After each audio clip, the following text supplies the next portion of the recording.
আসসালামু আলাইকুম সবাইকে। তো আজকে আমরা দেখব √27 / 48 সংখ্যাটা রেশনাল না ইররেশনাল, মানে মূলদ না অমূলদ। তো রুট ওভার দুজনকে দিব প্রথমে। তো 27 √27 ডিভাইডেড √48 অল রুট ছিল, সেটা প্রত্যেককে দিয়ে দিলাম। তো √27 আমরা একটু পূর্ণবর্গ সংখ্যা সম্পর্কে জানব। পূর্ণবর্গ সংখ্যা কারা?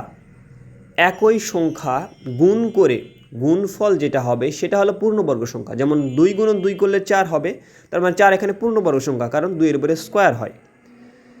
এখানে 3 × 3 করলে হয় 9, এখানে 3 স্কোয়ার পূর্ণবর্গ।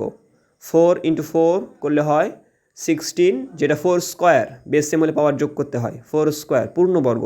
তো ওই কারা পূর্ণবর্গ? এই যে 4, 9, 16 এরা হচ্ছে পূর্ণবর্গ সংখ্যা। তো আমরা রুটের মধ্যে পূর্ণবর্গ কোনো সংখ্যাকে নিয়ে আসার চেষ্টা করব আর কি। তো 3 ×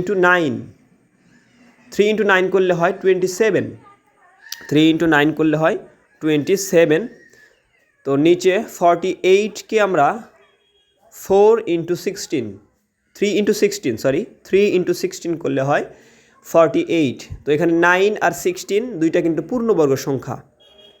তো এবার আমরা রুটটা আলাদা করব। √3 ×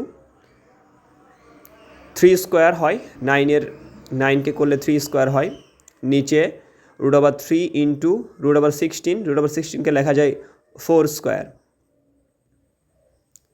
তো এখানে একটু √3 কাটা, স্কোয়ার রুট কাটা। তো আমাদের থাকলে উপরে 3/4। এটা একটা অবশ্যই রেশনাল নাম্বার, কারণ রেশনাল নাম্বার হচ্ছে যাকে p/q আকারে প্রকাশ করা যাবে তাকে রেশনাল নাম্বার বলা হয়।